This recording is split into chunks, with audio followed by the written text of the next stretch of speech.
Assalamualaikum warahmatullahi wabarakatuh. Perkenalkan, nama saya Nunita Wangsari, NIM 0511910888 dari kelas B Prodi Farmasi S1. Di sini saya akan menjelaskan tugas kode project 1. Banyak sekali di pasaran beredar jamu aromatik yang mengandung BKO. Salah satunya adalah paracetamol. Obat paracetamol apabila digunakan dalam dosis berlebih dan makin lama waktu pemakaiannya menyebabkan kerusakan hati. Saya akan menjelaskan bagaimanakah cara melakukan identifikasi kualitatif paracetamol pada sediaan jamu. Identifikasi kandungan bahan kimia obat paracetamol dalam kandungan jamu aromatik, GI, dan MT di Pekalongan. Jamu aromatik merupakan salah satu jamu yang sering ditambahkan bahan kimia obat. Bahan kimia obat yang biasa diantaranya dexamethasone, phenylbutazone, dan prednisone. Golongan asam urat, allopurinol, dan golongan antipiretik paracetamol, antalgin, ibuprofen. Obat BKO paracetamol hasil uji organoleptis, uji mikroskopik, dan uji LKET. Penelitian ini bertujuan untuk mengidentifikasi kandungan bahan kimia obat paracetamol pada 2 sampel jamu aromatik GI dan MT yang beredar di Pekalongan. Dilakukan dengan uji kualitatif pada 2 sampel jamu aromatik. Jamu aromatik yang digunakan tidak memiliki izin edar. Uji sampel jamu meliputi uji organoleptis, uji mikroskopik, dan uji KLT menggunakan pembandingan bahan kimia. Pendahuluan. Dalam kehidupan dari zaman dahulu sampai sekarang dikenal adanya cara pengobatan.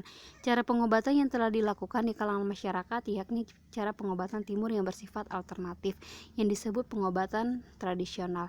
Cara pengobatan itu bertujuan untuk meningkatkan sistem imun, menghambat pertumbuhan penyakit, mengurangi keluhan pengguna, dan memperbaiki fungsi badan tubuh. Pengobatan tradisional pada awalnya merupakan tradisi turun-temurun yang disampaikan secara lisan dari satu generasi ke generasi berikutnya. Tumbuhan herbal adalah tanaman obat yang dapat dimanfaatkan untuk pengobatan tradisional terhadap penyakit. Sejak zaman dahulu, tumbuhan herbal berkhasiat obat sudah dimanfaatkan oleh masyarakat Jawa sampai sekarang. Hal ini banyak diminati oleh masyarakat karena biasanya bahan-bahannya dapat ditemukan dengan mudah di lingkungan sekitar. Masyarakat Jawa merupakan masyarakat yang menjadi penjaga tradisi yang sangat kuat.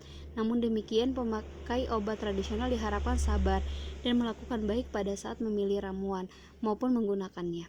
Sampai sekarang, pengobatan tradisional terhadap penyakit dengan penggunaan obat tradisional yang lebih dikenal dengan jamu terus dilestarikan oleh masyarakat modern.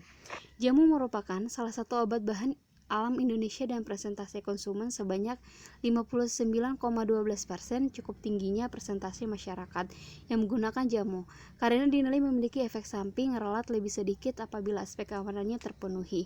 Penggunaan obat tradisional berdasarkan khasiat yang turun-temurun semakin memperluas kesempatan terjadinya pemalsuan simplisia.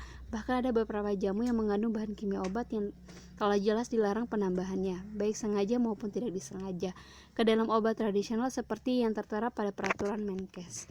Beberapa jenis produk herbal yang sering dicampurkan dengan BKO antara lain adalah propelangsing tubuh, stamina pria untuk gangguan asam urat atau encok, pegalino, flu tulang, dan kegemukan badan. Bahan-bahan kimia berbahaya yang sering digunakan meliputi metampiron, phenylbutazone, dexamethasone, allopurinol, SCTM, sildenafil citrat, tadalafil, dan paracetamol.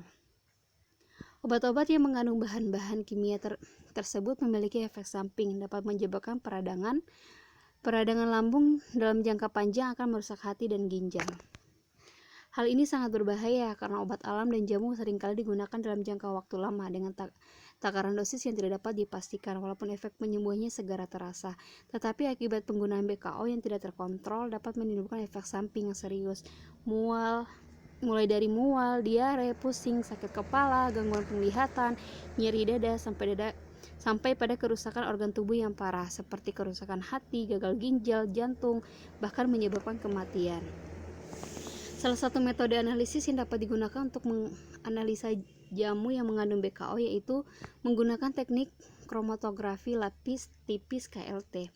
KLT sangat bermanfaat untuk analisis obat dan bahan lain dalam laboratorium karena hanya memerlukan peralatan sederhana, waktu cukup singkat, 15-60 menit, dan jumlah zat yang diperiksa cukup kecil, kira-kira 0,01 gram senyawa murni atau 0,1 gram simplisia.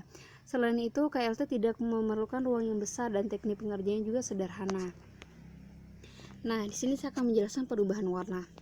Tabel 4 hasil uji kromatografi lapis tipis KLT sampel jamu GI. Uji perbandingan parasetamol. Harga RF-nya tidak berubah, warna bercak, sinar tampaknya tidak berubah, sinar UV 25 nm berubah menjadi ungu tua, sinar UV 366 nm tidak berubah. Nah, tabel kedua yaitu tabel 5 hasil uji kromatografi lapis tipis KLT sampel jamu MT. Uji perbandingan parasetamol, harga RF-nya tidak berubah, warna bercak, sinar tampaknya tidak berubah, sinar UV 25 nm ungu tua, sinar UV 366 nm tidak berubah. Terima kasih. Wassalamualaikum warahmatullahi wabarakatuh.